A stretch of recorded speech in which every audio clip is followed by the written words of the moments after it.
Hello hello hello. Welcome to the heaven of physics channel. स्वागत है आपका, बहुत बहुत स्वागत है। आज के वीडियो में हम बात करने वाले हैं resistance and factor affecting the resistance. Resistance के बारे में ब्रीफ में हमने पिछले वीडियो में ओम्स लॉ के अंदर जाना था, क्योंकि वो ओम्स ही थे जिन्होंने रेजिस्टेंस नाम का शब्द हमारे दुनिया के सामने रखा। ठीक है, वही पहले शख्स थे। तो ये रेजिस्टेंस जो है वो पिछली बार हमने ब्रीफ में समझा था कि रेजिस्टेंस जो है वो इन्वर्सली प्रोपोर्शनल है करंट के। ठीक है, तो डिटेल में जो है मैंने आपको बोला था कि अगले वीडियो में बात करेंगे। तो आज के वीडियो में हम रेजिस्टेंस डिटेल में पढ़ने वाले हैं और रेजिस्टेंस हमको पढ़ना क्यों है, why it is as most important कि हमको पढ़ना पड़ रहा है, क्यों पढ़ने की जरूरत है। ठीक है, चलिए देख लेते हैं। अच्छा, सबसे पहली बात कि हमने बात की थी पिछले वीडियो के अंदर रिलेशनशिप ओम्स लॉ का कि V equal to I R. ठीक है, मतलब ओम्स लॉ ने स्टेटमेंट दी थी कि वोल्टेज, ठीक है, current is directly proportional to its voltage. मतलब मैं अगर वोल्टेज बढ़ाता हूं, ठीक है, मैं अगर वोल्टेज बढ़ाता हूं तो मेरा करंट भी जो है वो बढ़ेगा। ठीक है, वो हमने बात की थी। लेकिन इस प्रोपोर्शनलिटी को साइन हटाने के लिए मैंने क्या किया था, V equal to I R लगा दिया था। तो ये R जो था वो था resistance. This R was that resistance. ठीक है, उस R को मैं अगर इस फॉर्म में लिख सकता हूं। ठीक है, R को मैं अगर इस नीचे की डायरेक्शन में लेके जाऊं तो ये डिवाइड में चला जाएगा, V अपॉन आई हो जाएगा R। मतलब R इज व्हाट, अगर मैं वोल्टेज को फिक्स मान लेता हूं, ठीक है, I am considering the voltage to be constant, क्योंकि पर्टिकुलर बैटरी जो है उसके अंदर 12 वोल्ट की बैटरी है मान लीजिए, तो वोल्टेज तो अब चेंज नहीं हो रहा क्योंकि बैटरी ही 12 वोल्ट की कैपेसिटी है, उसके ऊपर जा ही नहीं सकता वोल्टेज, बैटरी फट जाएगी अगर उसके ऊपर गया तो। ठीक है, वो लेगा ही नहीं। तो voltage is what, it is inversely proportional, sorry मतलब ये जो है resistance, it is inversely proportional to current. ठीक है, it is inversely proportional to current. मतलब अगर मैं करंट बढ़ाता हूं तो रेजिस्टेंस मेरा घटेगा। समझ रहे हैं, करंट बढ़ाता हूं तो रेजिस्टेंस घटेगा, रेजिस्टेंस घटाता हूं तो करंट बढ़ेगा, वाइस वर्सा है। क्योंकि रेजिस्टेंस का मतलब ही वही है कि वो करंट को अपोज करता है, it is opposing the flow of electrons. तो सवाल ये उठता है कि इज इट रियली अपोजिंग। अगर वो करंट को अपोज करता है मतलब क्या कर रहा है, ये मेरे इलेक्ट्रॉन्स हैं। ठीक है, वोल्टेज जो है इस साइड धक्के दे रहा है उसको, वोल्टेज बोल रहा है कि जा तू जा, ठीक है, जी ले अपनी जिंदगी। लेकिन यहां पे जो है रेजिस्टेंस, ये पीछे उसके हाथ मार के उसको दबा रहा है कि बोल रहा है नहीं वो मैं जाने ही नहीं दूंगा तेरे को। ठीक है, मैं जाने ही नहीं दूंगा तेरे को। अब करंट की डायरेक्शन जा रही है इस साइड, क्योंकि वोल्टेज इस साइड दे रहा है, लेकिन रेजिस्टेंस जो है वो इस साइड दे रहा है। तो अब इलेक्ट्रॉन मूव क्यों करेंगे, सवाल सबसे बड़ा ये है कि जब रेजिस्टेंस है, अगर रेजिस्टेंस उसको अपोज कर रहे हैं करंट को, फ्लो ऑफ इलेक्ट्रॉन्स को, तो करंट दौड़ ही कैसे रहा है। और अगर ये गलत है कि वो करंट दौड़ नहीं रहा है, तो अब तक के जितने अप्लायंसेस चल रहे हैं, इवन आप मेरे से बात कर रहे हैं, आप मैं आपसे बात कर रहा हूं, वो भी नहीं होते शायद चीजें। अगर ये चीज नहीं होती कि करंट दौड़ ही नहीं रहा होता अप्लायंसेस के अंदर, वायर्स के अंदर, तो करंट तो दौड़ रहा है, इतना तो पता है। तो फिर ये रेजिस्टेंस उसको अपोज कर रहा है, फिर भी कैसे दौड़ रहा है, वो सवाल है। पढ़ेंगे, ठीक है, आगे धीरे धीरे जैसे पढ़ेंगे आपके कंसेप्ट क्लियर होते जाएंगे, आपको मजा आता जाएगा। ठीक है, मैं सवाल पूछता हूं कि सिंपल सा सवाल पूछूंगा आपको मैं कि रेजिस्टेंस पैदा ही कैसे होता है। ठीक है, रेजिस्टेंस आया कहां से, कोई भी चीज आई है तो कहां से तो आई होगी, कोई ना कोई चीज बिना कारण नहीं आती। Nothing in this universe occurs without a reason.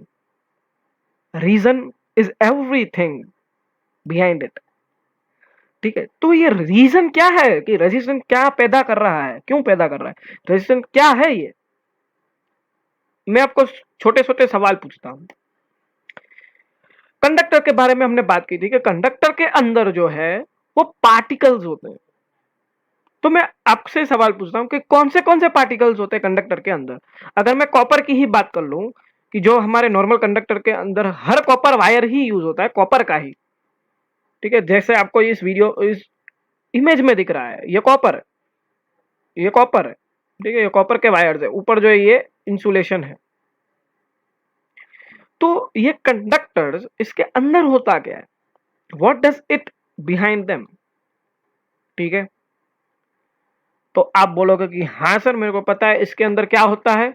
एक तो इलेक्ट्रॉन्स होते हैं, इलेक्ट्रॉन्स के ऊपर जाएं, ठीक है, अंदर नहीं जा रहा हूं, इलेक्ट्रॉन्स के ऊपर जाएं, इलेक्ट्रॉन के बाहर से मतलब एटम्स, ठीक है, एटम से बना हुआ होता है कोई भी चीज। मैं भी एटम से बना हुआ हूं, आप भी एटम से बने हुए हो, इस दुनिया के हर एक चीज एटम से बनी हुई है। उन एटम्स के अंदर इलेक्ट्रॉन्स हैं, ठीक है, और वो फ्री होके बाहर जाते हैं, फ्री होते हैं, बाहर जाते हैं और करंट बढ़ाते हैं।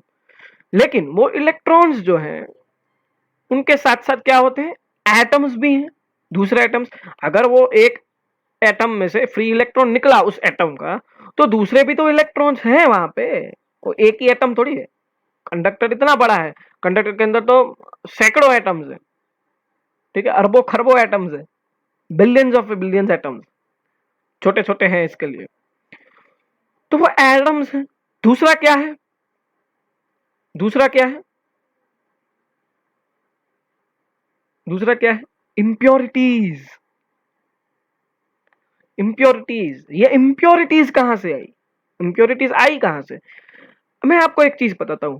आपने सोने की चेन खरीदते होंगे, आपकी मम्मी सोने के ज्वेलरीज खरीदती होंगी, आप अगर लड़की हैं तो आप भी खरीदते होंगे, ठीक है, सोने की मुंडियां, लड़के भी खरीदते हैं, कंगन बंगन जो भी है। वो 24 कैरेट गोल्ड बोलते हैं। तो क्या वो असली में 24 कैरेट ही होता है, क्या वो असली में 24 कैरेट ही होता है, नहीं होता है। कभी भी पूछ लीजिएगा कौन से भी गोल्ड स्मिथ से, कभी भी पूछ लीजिएगा कि क्या 100% गोल्ड कभी भी यूज होता है। जो हम पहनते हैं उसमें ऑर्नामेंट्स में कभी भी गोल्ड 100% नहीं होता है, उसके अंदर कुछ दूसरा ऐड किया जाता है। क्या ऐड किया जाता है, आयरन भी ऐड किया जा सकता है, ठीक है, थोड़े परसेंट में। इतना मैं नहीं बोल रहा हूँ कि 50% जो है वो आयरन ही डाल दिया, नहीं, थोड़े परसेंट में आयरन ऐड किया जाता है। Pure gold can not be weird, pure gold आप नहीं पहन सकते, उसके पीछे के भी रीजन है, वो कभी आपको मैं दूसरे वीडियो में बताऊंगा, ठीक है। गोल्ड को आप ऐसे गले में नहीं पहन सकते डायरेक्टली।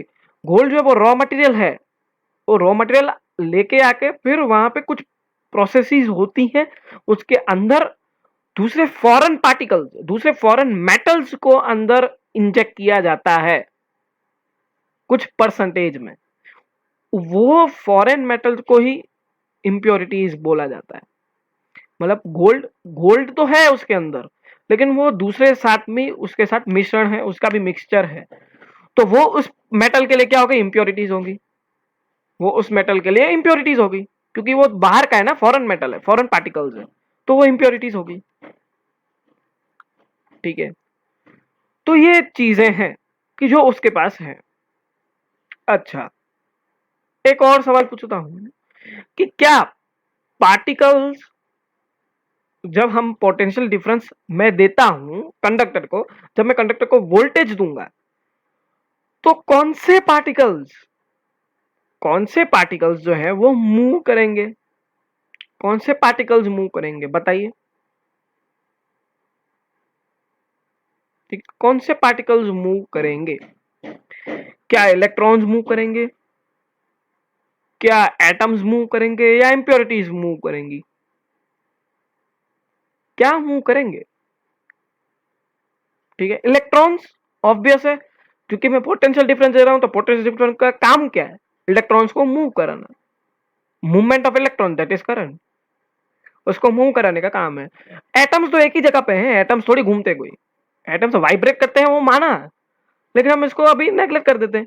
एटम्स तो एक ही जगह पे, वो थोड़ी मूव कर रहे हैं, they are not moving, atoms are stationery.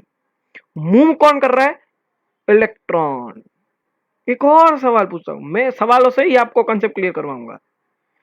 तो ये इलेक्ट्रॉन्स जो मूव होते हैं, बाकी दोनों चीजें मूव नहीं हो रही हो, ना ही एटम्स ना ही इंप्योरिटीज, वो तो हमने ऐड की हुई है इंप्योरिटीज, और एटम्स तो उसके खुद के ही हैं, ठीक है, और फॉरेन एटम्स भी हैं जिसको हम इंप्योरिटीज बोल रहे हैं। तो मूव हो रहे इलेक्ट्रॉन्स, बाकी की दो चीजें मूव नहीं हो रही। इससे आप अंदाजा लगा लीजिए कि क्या हो सकता है। जब ये एटम्स एक ही जगह पे खड़े हुए हैं तो इलेक्ट्रॉन्स मूव करेंगे। फ्री इलेक्ट्रॉन जब मूव कर रहे हैं तो क्या वो उससे टकराएंगे नहीं? ठीक है, क्या वो उससे टकराते नहीं है क्या? They will collide with them. किसके साथ? एटम्स, दूसरे एटम्स जो है उनके साथ कोलाइड करेंगे, और इंप्योरिटीज के साथ भी। ठीक है, इंप्योरिटीज मतलब फॉरेन एटम्स। तो ये एटम है, इसमें से एक निकला, ठीक है, इसमें से एक निकला, देखो ये निकला, टकरा, अब इधर टकराएगा, ठीक है, इस एटम से टकराया, वरी यहां पे जाएगा, वरी इस एटम से टकराएगा, वरी यहां पे जाएगा, वरी टकराया, वरी नीचे चला गया। तो एटम्स कभी भी सीधे नहीं जाते हैं, they do not go in the straight path, random होता है, क्योंकि वो टकरा टकरा के जाएंगे। They will collide to other atoms, free electrons जो है वो, क्योंकि एटम्स एक ही जगह पे है, वो मूव कर रहे हैं तो टकराएंगे। ठीक है, टकराएंगे।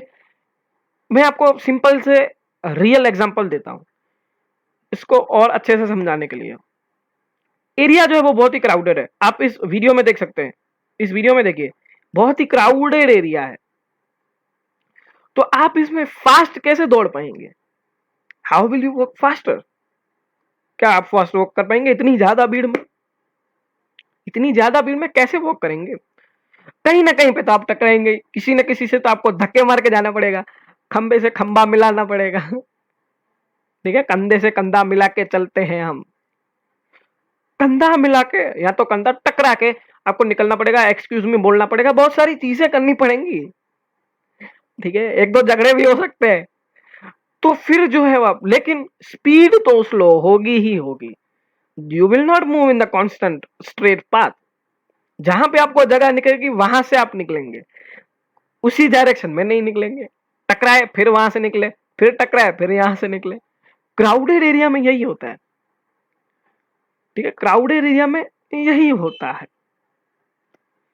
दूसरा बता देता हूं आपको, अगर रोड्स है, आप इस वीडियो में देखिए, ठीक है, रोड पे ट्रैफिक बहुत ही ज्यादा है। बात करें मुंबई की, बात करें अहमदाबाद की, बात करें सूरत की, ठीक है, बात करें दिल्ली की, बहुत ही ज्यादा ट्रैफिक जैम्स रहते हैं।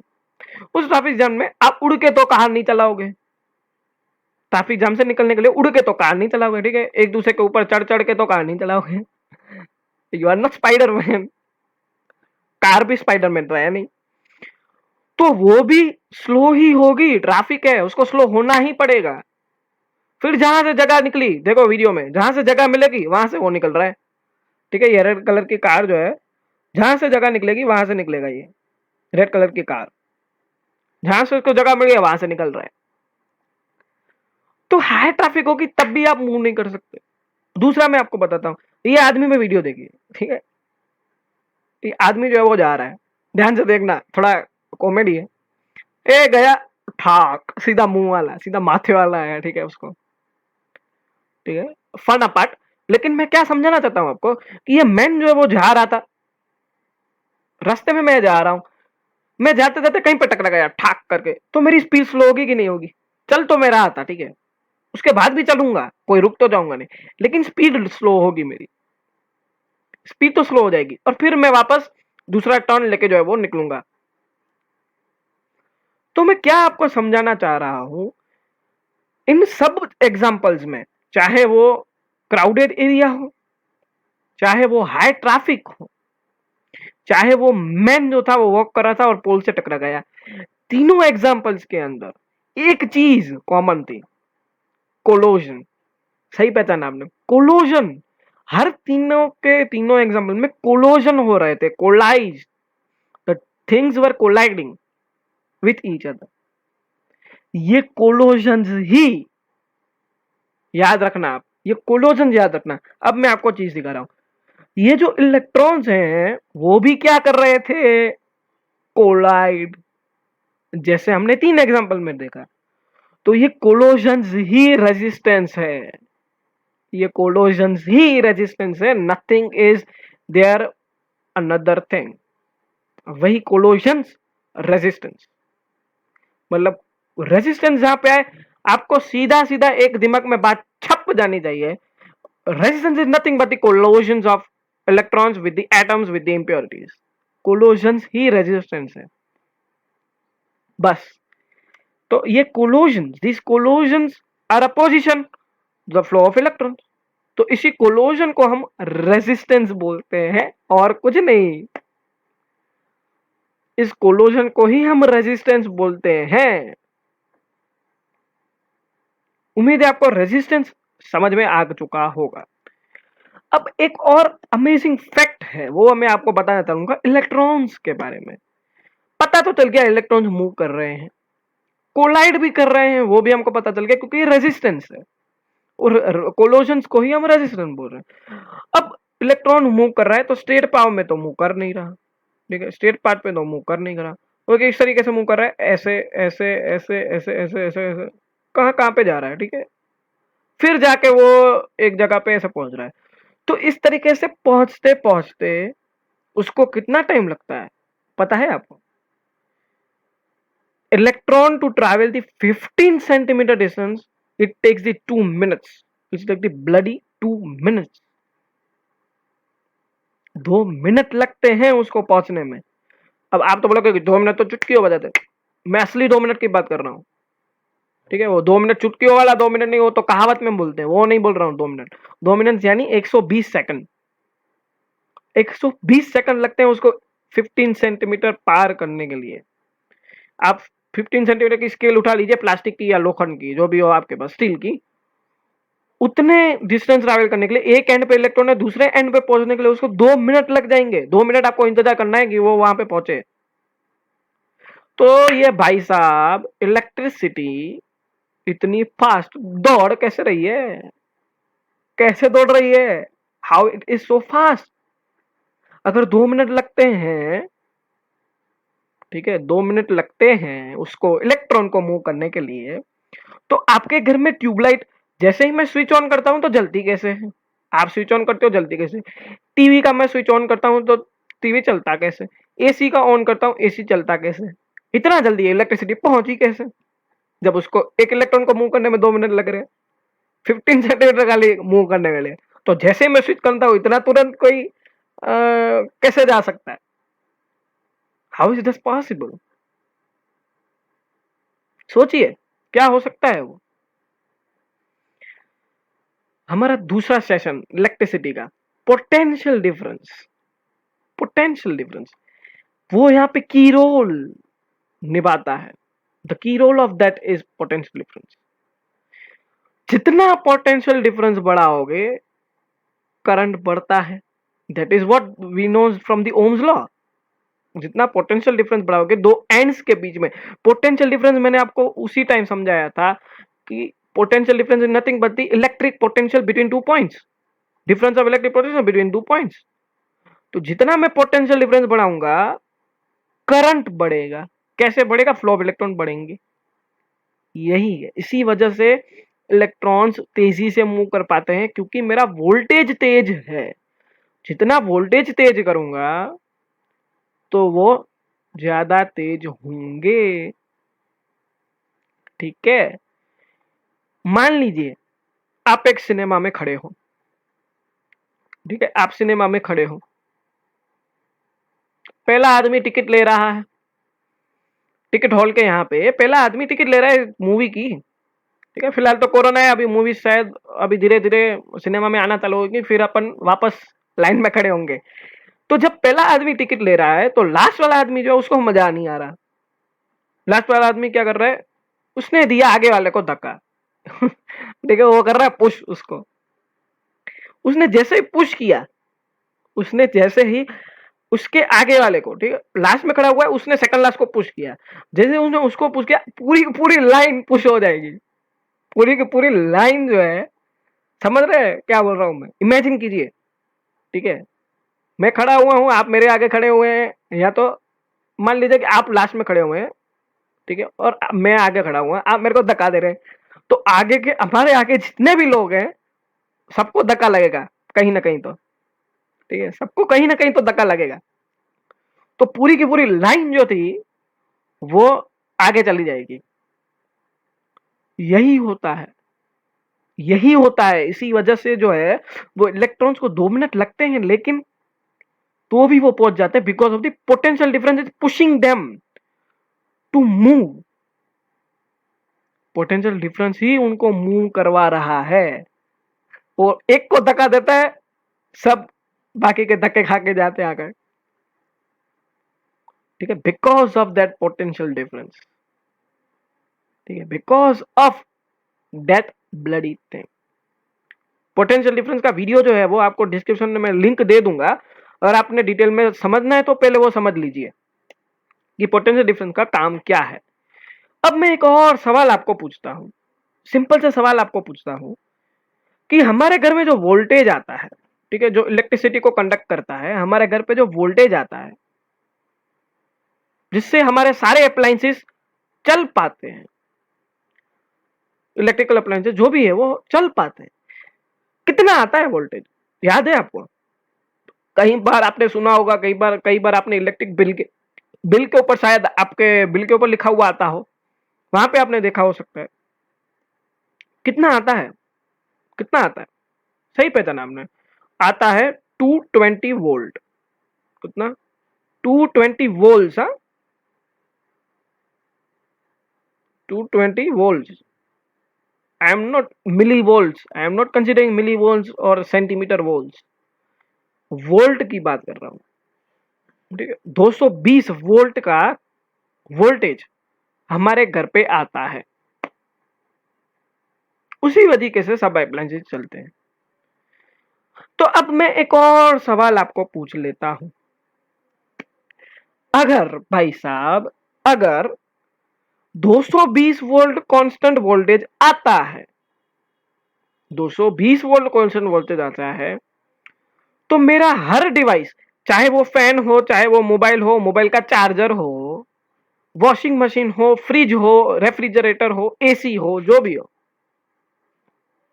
ठीक है, माइक्रोवेव हो, ओवन हो, हर चीज क्या मेरी 220 वोल्ट पे चलेगी? हर चीज को क्या 220 वोल्ट चाहिए? हर चीज को क्या उतना ही करंट चाहिए? 220 वोल्ट उसको चाहिए कि करंट उतना ज्यादा चाहिए? हर चीज की खुद की कैपेसिटी है। तो इसके लिए हमने देखा हुआ है कि जब हम प्लग करते हैं, मोबाइल का चार्जर का एग्जांपल ले लेता हूं, आप उससे ज्यादा अच्छी तरीके से रिलेट कर पाएंगे। मोबाइल का चार्जर बॉक्स टाइप का जो होता है, उसके आगे प्लग्स होते हैं और प्लग इन आप करते हो, ठीक है, फिर स्विच ऑन करते हो और पिन जो है उसको अपने मोबाइल में लगा देते हो। तो ये जो बॉक्स है उसको हम बोलते हैं पावर एडेप्टर। पावर एडेप्टर, उस पावर एडेप्टर के अंदर क्या होता है?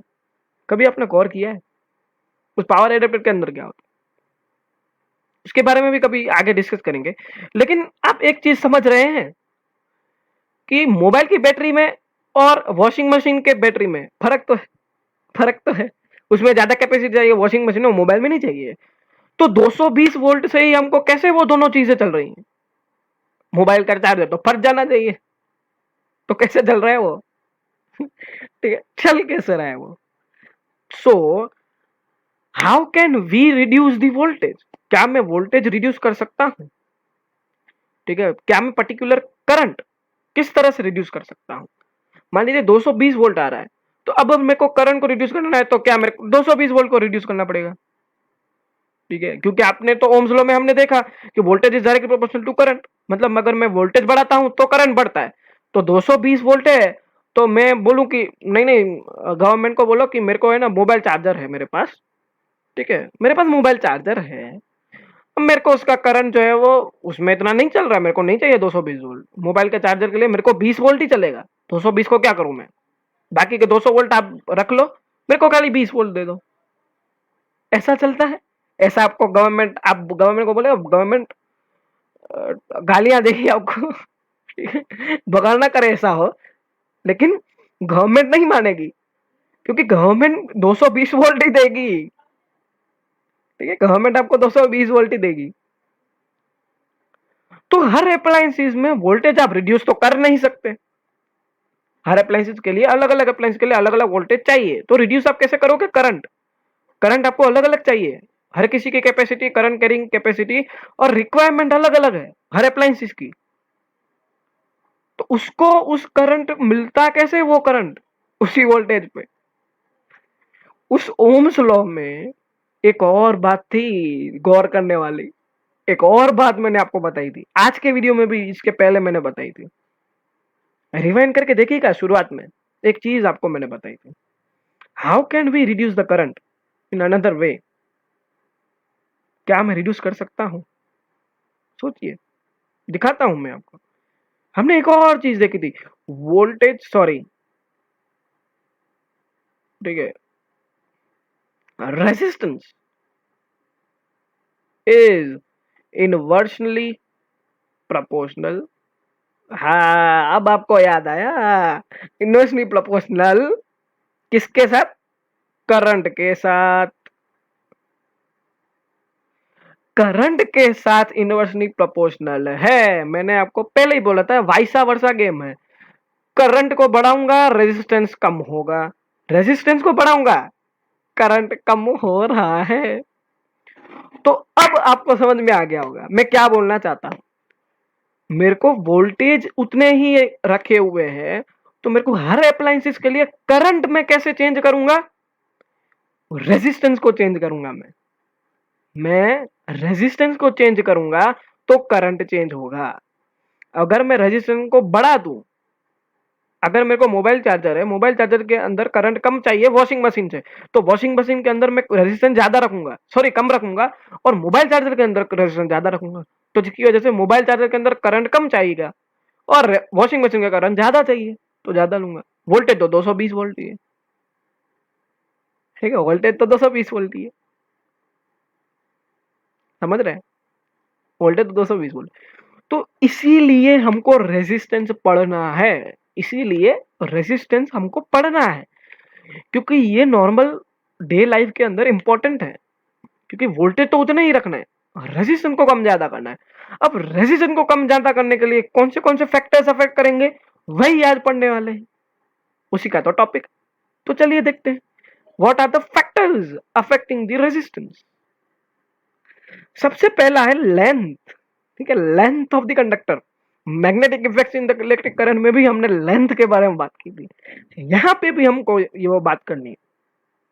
ठीक है, तो मैं इस इमेज के बारे में आपको क्या बताना चाहता हूं, इमेज देख लीजिए, इमेज देखिए।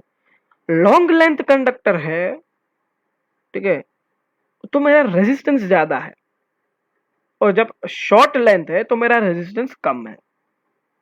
क्यों? ठीक है, जब लेंथ शॉर्ट होगी तो रेजिस्टेंस मेरा कम होगा, और जब लेंथ ज्यादा होगी कंडक्टर की तो मेरा रेजिस्टेंस भी ज्यादा होगा। क्यों ज्यादा होगा? क्यों ज्यादा होगा? आप एक रास्ते पे जा रहे हैं, एक रास्ते पे जा रहे हैं, उस रास्ते पे जाने के लिए, मतलब आपको जो मंजिल पहुंचना है, मंजिल पे, उस मंजिल पे पहुंचने के लिए दो रास्ते हैं। कौन से रास्ते पे आप जल्दी पहुंचेंगे? ठीक है, कौन से रास्ते पे जल्दी पहुंचेंगे? अब एक और क्राइटेरिया है दोनों रास्ते के अंदर। ठीक है, दोनों रास्ते के अंदर एक और क्राइटेरिया है। एक बड़ा है लेंथ, ठीक है, मतलब एक लंबा रास्ता है, एक छोटा रास्ता है, और दोनों ही रास्ते में जो है वो हर्डल्स यानी स्पीड ब्रेकर जो रखे हुए हैं। तो आप कार चला के जा रहे हैं, तो कौन सा रास्ता पसंद करेंगे, छोटा वाला कि लंबा वाला? ठीक है, समझ में आ रहा है एग्जाम्पल क्या बोल रहा हूं मैं? एक कार में आप जा रहे हैं, आपको उस डेस्टिनेशन पे पहुंचना है, दो रास्ते जाने के लिए हैं, गूगल मैप में आपको पता चला दो रास्ते जाने के लिए, एक में हर्डल्स हैं, दूसरे में भी हर्डल्स तो हैं ही, लेकिन छोटा रास्ता है या लंबा रास्ता है, तो आप कौन से जाना पसंद करेंगे? छोटा। क्यों? हर्डल्स भले ही दोनों में है, लेकिन मैं पहुंच जल्दी जाऊंगा। हर्डल्स भले दोनों में है, लेकिन उससे तो कम ही होंगे। अगर मैं लंबा पकड़ूंगा तो हर्डल्स ज्यादा आएंगे ना मेरे को, जितना मैं लंबा पकड़ूंगा तो स्पीड ब्रेकर्स ज्यादा आएंगे। अगर मैं शॉर्ट वाला लेंथ वाला रास्ता लेता हूं तो डेस्टिनेशन पे जल्दी पहुंचूंगा, हर्डल्स भले आए, डेस्टिनेशन पे तो जल्दी पहुंच रहा हूं। तो यही है लेंथ ऑफ कंडक्टर। जितनी मैं लेंथ बढ़ाऊंगा कोलोजन्स बढ़ेंगे ना। What was resistance, we have discuss already. Resistance was nothing but the collision, electron के कोलोजन्स। तो कोलोजन मेरे बढ़ेंगे, जितना मैं लेंथ बढ़ाऊंगा कोलोजन बढ़ेंगे। ठीक है, जितना मैं लेंथ बढ़ाऊंगा कोलोजन बढ़ रहे हैं, और लेंथ में कम करूंगा तो मेरे कोलोजन्स भी कम होंगे, क्योंकि मेरे दो एंड हैं। ठीक है, यहाँ पे भी एक यहाँ पे एक सरफेस उस कंडक्टर का, और यहाँ पे एक सरफेस, बीच में जा रहे हैं इलेक्ट्रॉन्स। ठीक है, तो जितनी लेंथ बढ़ेगी तो ये दोनों सरफेस उतने ही उसको ज्यादा जो है वो नड़ेंगे। ठीक है, ज्यादा उस जितने ज्यादा होंगे उतने ज्यादा उसको जो है वो हर्डल्स क्रिएट करेंगे। ठीक है ना, यहाँ पे टकराएगा, अरे यहाँ पे टकराएगा, अरे यहाँ पे टकराया, यहाँ पे टकराया, इस तरीके से वो पहुंचेगा। ठीक है, तो लेंथ ऑफ कंडक्टर मेन है वो। तो जितना लेंथ में बढ़ाऊंगा वायर का उतना रेजिस्टेंस क्या होगा, बढ़ेगा। तो मैं क्या बोल सकता हूं, मैं मैथमेटिकल में resistance is invert directly proportional to length, directly proportional to the length of conductor. सही है ना, resistance is directly proportional to the length of conductor. जितना मैं रेजिस्टेंस बढ़ाना है तो लेंथ बढ़ाऊंगा, रेजिस्टेंस कम करना है लेंथ कम कर दूंगा कंडक्टर की। ये पहला फैक्टर है। दूसरे फैक्टर के बारे में बात करते हैं, क्रॉस सेक्शनल एरिया। ठीक है, क्रॉस सेक्शनल एरिया, एक पतला रास्ता है, एक मोटा रास्ता है। ठीक है, एक पतला रास्ता है, एक पतला रास्ता है, एक मोटा रास्ता है, मतलब एक में जगह ज्यादा है, एक में ज्यादा जगह में। अब आपको कार निकालनी है, उस कार में, उस कार के अंदर जो थिनर, जो पतला रास्ता है, ठीक है, जो पतला रास्ता है उसके अंदर से कार जल्दी निकलेगी कि ये मोटे रास्ते वाले में? जो रास्ता पतला है इतना और इतना, ठीक है, तो कार किस में जल्दी ज्यादा निकलेगी? जाहिर सी बात है जो चौड़ा है, जो चौड़ा रास्ता होगा वहां पे ही कार जल्दी ज्यादा निकलेगी। तो यही है यहाँ पे भी, जितना वाइडर कंडक्टर, जितना वाइड होगा, जितना चौड़ा होगा कंडक्टर, ठीक है, जितनी थिकनेस ज्यादा कंडक्टर की, जितनी थिकनेस ज्यादा, जितना चौड़ाई ज्यादा उतना रेजिस्टेंस कम। ठीक है, जितना चौड़ाई ज्यादा उतना उसको रेजिस्टेंस कम। ठीक है, रेजिस्टेंस कम, क्यों कम? क्योंकि चौड़ाई ज्यादा तो उसको स्पेस ज्यादा मिल जाती है। ठीक है, अब आप बोलोगे कि सर चौड़ाई ज्यादा है तो एटम ज्यादा नहीं होंगे, तो एटम से तो कोलोजन नहीं होंगे।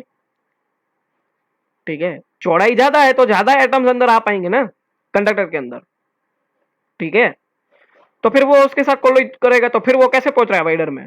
स्पेस ज्यादा मिल रही है ना वाइड में, वाइड में उसको स्पेस ज्यादा मिल रही है, समझ रहे? वाइड में उसको स्पेस ज्यादा मिल रही है और थिन में उसको स्पेस कम मिल रही है। तो थिन के अंदर रेजिस्टेंस ज्यादा होगा और वाइडर के अंदर रेजिस्टेंस जो है वो कम होगा।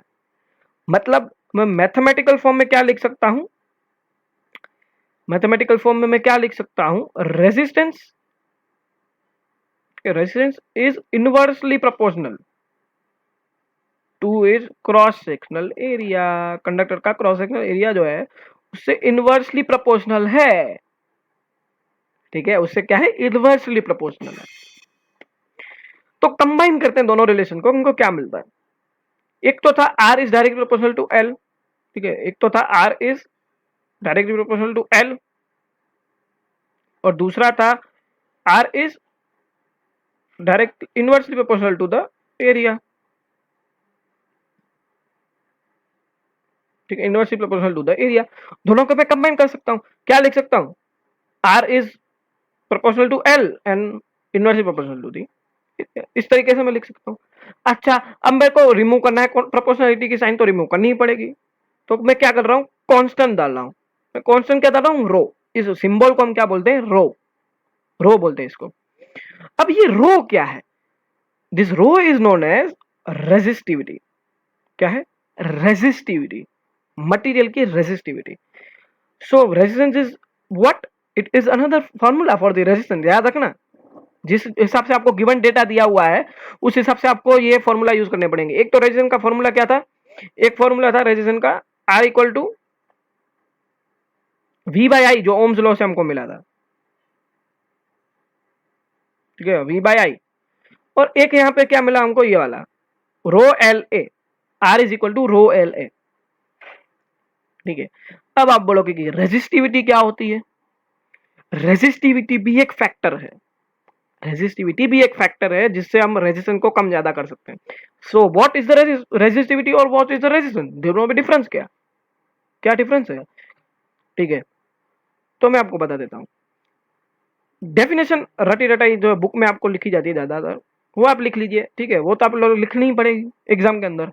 लेकिन मैं उसके बाद आपको कंसेप्ट भी समझाता हूँ। क्या है resistance, is the resistance, resistivity is what, it is the resistance offer by conductor of unit cross section and the unit length, unit cross section and the unit length। तो इस तरीके से मैं आपको फॉर्मूला भी लिख सकते हैं। Rho is what, R into A upon L, ठीक है। यहाँ पे क्या करना है, रो था तो रो को मैं इस साइड लाने दूं, जो कि क्या ए को मैं इस साइड जाने दूं और एल को नीचे जाने दूं, तो R into A upon L, ये रहा, ये फॉर्मूला हमको मिल गया। रेजिस्टिविटी इस तरीके से निकलती है। और इसकी डेफिनेशन क्या है, it is the resistance offer by conductor of unit cross section per unit length, ठीक है, यूनिट लेंथ, खत्म हो गया। तो अब रेजिस्टिविटी है क्या, और कुछ नहीं, it is the resistivity of the material itself. What is that, it is the natural resistance, it is the natural resistance, ठीक है, नेचुरल रेजिस्टेंस है। कोई भी मटेरियल है उसका खुद का भी तो रेजिस्टेंस आता है, क्योंकि वो हर मटेरियल अलग अलग चीजों से बना है, अलग अलग एटम्स की साइज से बना हुआ है। एटॉमिक साइज हर मटेरियल की सेम ना कहाँ होती है, हर मटेरियल की atomic size does not same, does not can be same. क्या हम सब एक जैसे हैं, ठीक है, हम सब इंसान हैं। वैसे जैसे ही एटम्स जो है वो सब एटम्स हैं, सब मटेरियल के अंदर एटम्स तो हैं, जैसे कि हम सब इंसान तो हैं, लेकिन we have different features, we have different features. किसी की आवाज, किसी की आवाज जो है वो बहुत ही मोटी है, किसी की आवाज बहुत ही कम है, मतलब किसी की आवाज पतली है, किसी की आवाज मोटी है, किसी की आवाज अच्छी है, किसी की आवाज थोड़ा वो होती है, ठीक है। तो सबकी अलग अलग आवाज है, सबकी अलग अलग आवाज है, ठीक है। हर किसी की आवाज अलग है, हर किसी का नाक का शेप अलग है, हर किसी का मुंह का शेप अलग है, हर किसी का हाथों का शेप अलग है, तो हर किसी का नेचुरल बॉडी भी अलग अलग है। तो ऐसे ही मटेरियल जो है उसका एटॉमिक साइज अलग अलग होता है, उसके अंदर के जो ऊर्जे पुर्जे वो अलग अलग होते हैं, तो उसका खुद का भी रेजिस्टेंस है, ठीक है।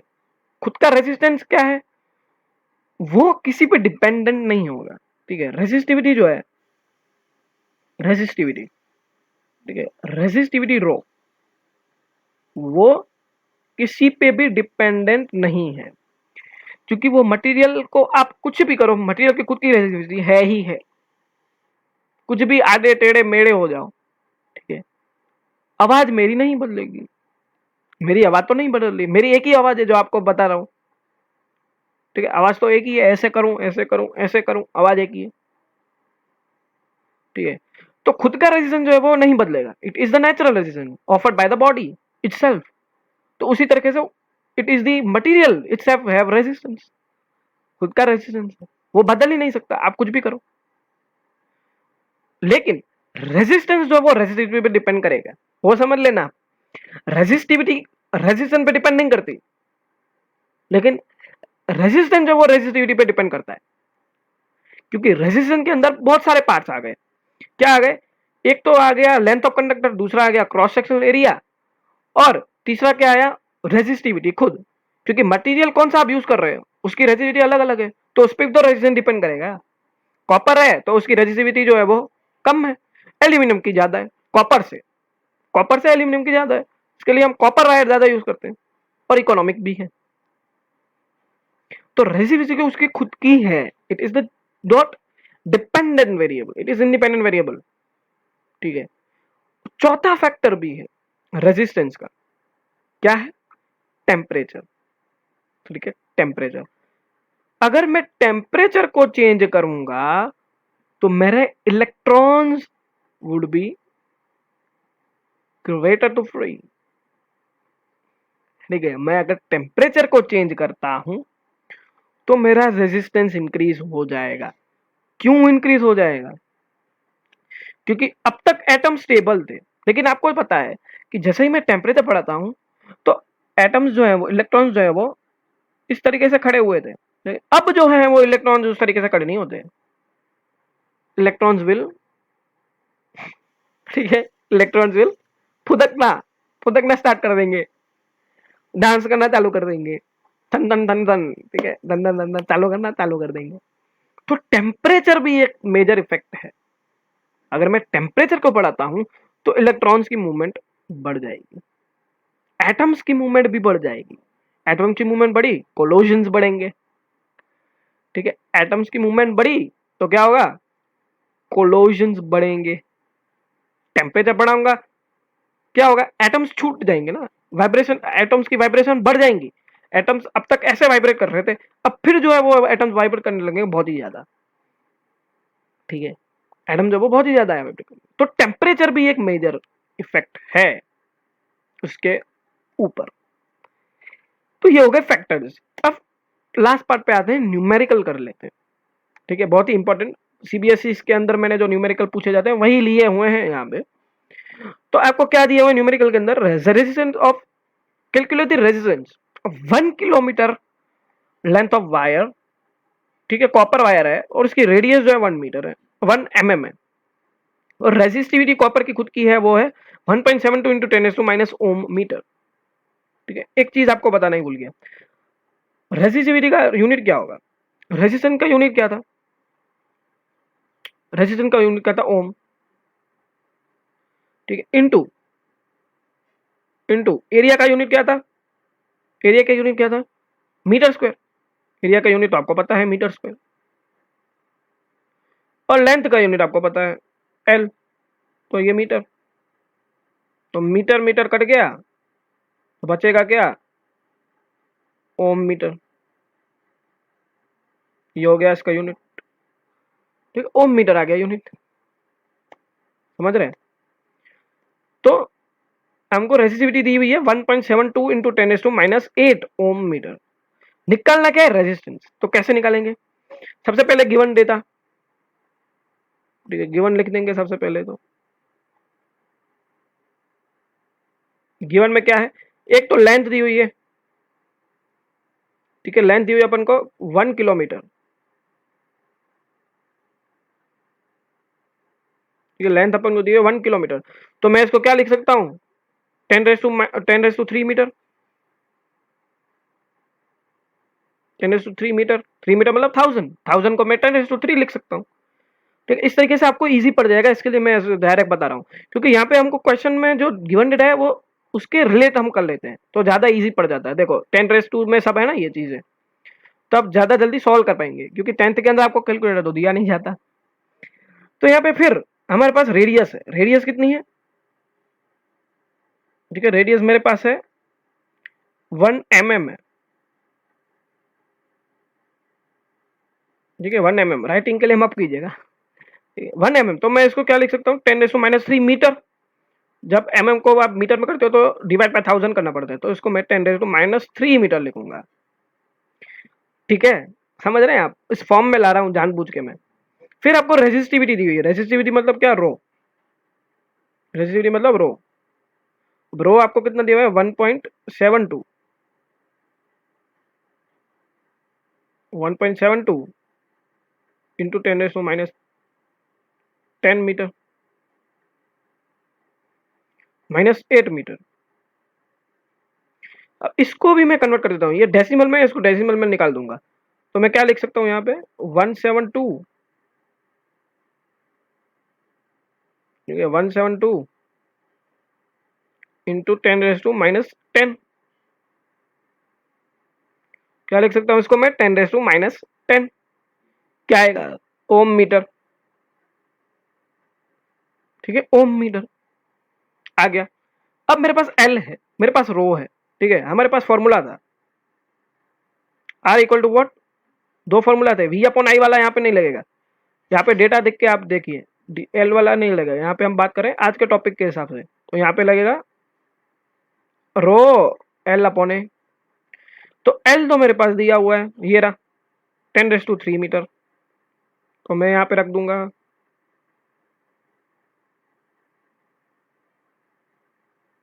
10⁻³ मीटर।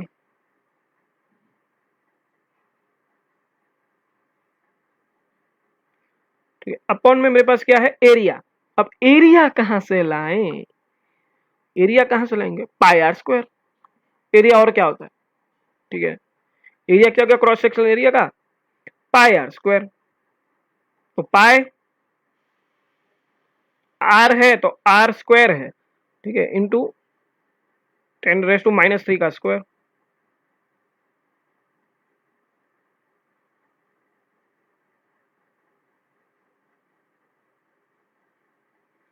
इंटू 10⁻³ का स्क्वायर।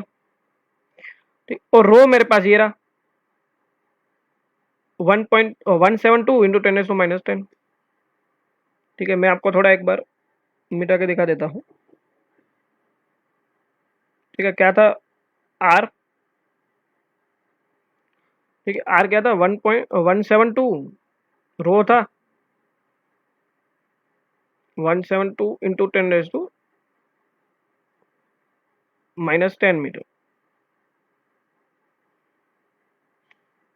ठीक है, इंटू में आएगा अपन का एल, एल अपन का है 10⁻³ मीटर में है, सॉरी 10⁻³ है, प्लस आएगा +3। ठीक है, और नीचे अपन के पास है पाए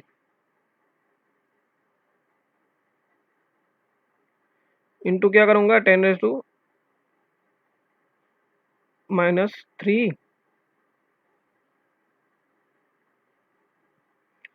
और इसका हो जाएगा स्क्वायर। ठीक, अब मैं पाए को क्या लिख सकता हूँ 22/7। ठीक है, पाए को मैं क्या लिख सकता हूँ 22/7। ठीक है ना, 22/7, 7 को मैं लेके जाता हूँ ऊपर तो 7 इधर आ जाएगा। ठीक है, 7 ऊपर आ जाएगा और नीचे आ जाएगा 22। तो मैं इस पाए को अब हटा सकता हूँ। और ये 10⁻³ है तो ये हो जाएगा 10⁻6। क्या हो जाएगा 10⁻6। तो ये 10⁻6 और 10⁻10 को मैं काट सकता हूँ। ठीक है, 10⁻10 को मैं काट सकता हूँ, 10⁻10 और 10⁻6 काट दिया, 10⁻4 बचा, और ये फिर है 10⁻3, समझ रहे, ये 1/1000 बचा यहाँ पे, और यहाँ पे 10 ये 1000 था तो वापस बचेगा क्या 172। ठीक है, मैं आपको एक बार मिटा के दिखा देता हूँ, बचेगा क्या आर इक्वल टू 172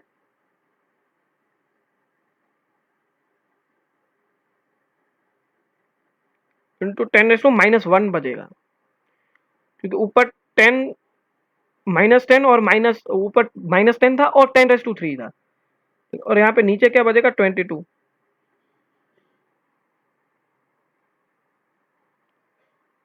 ठीक है, नीचे बचेगा 22।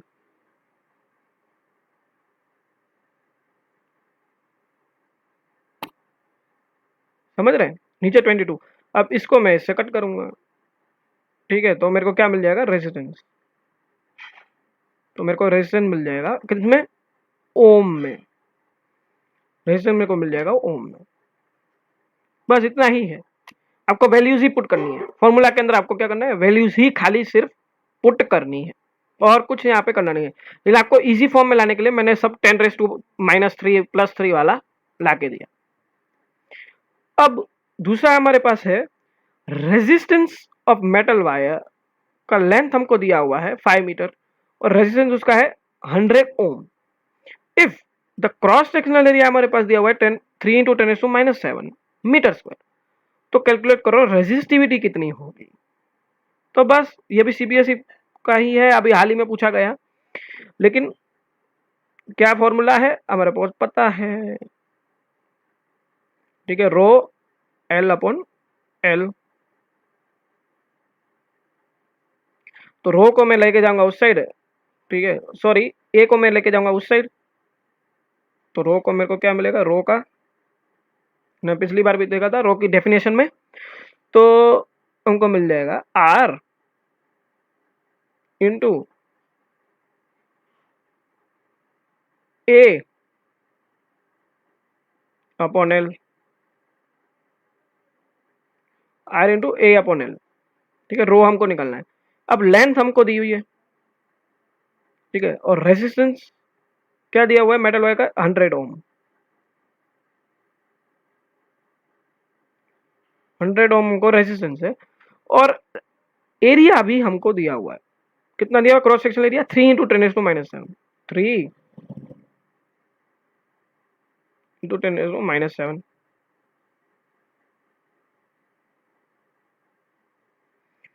ठीक है, 100 इंटू 3 इंटू 10⁻⁷, और नीचे लेंथ हमको दी हुई है 5 मीटर, डायरेक्ट सब ऐसा यूनिट में दिया, आपको कुछ करने की जरूरत ही नहीं है। अब ये 5 को मैं किससे काटूंगा, ये 2 जा, और ये पीछे 0, 20, 20 इंटू 3, ठीक है, 60, 60 इंटू 10⁻⁷,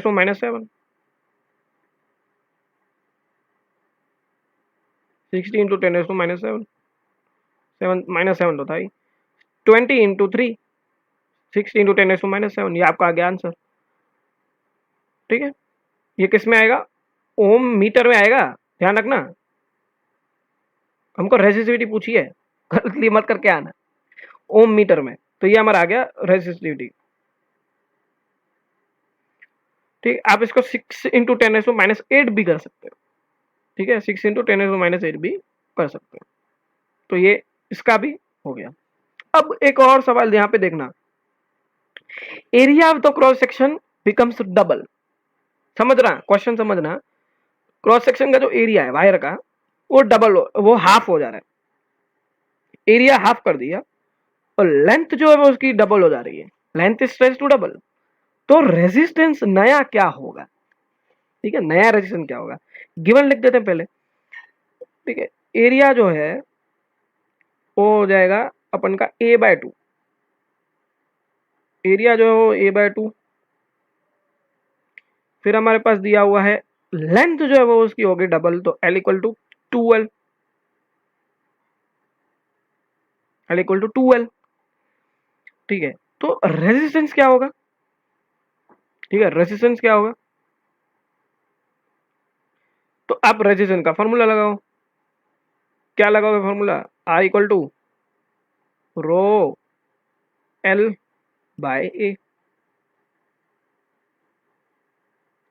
ठीक है, रो हमारे पास रो ही है, मटेरियल की रेजिस्टिविटी तो बदलने वाली है नहीं, ठीक है, वायर की तो रेजिस्टिविटी बदलेगी नहीं।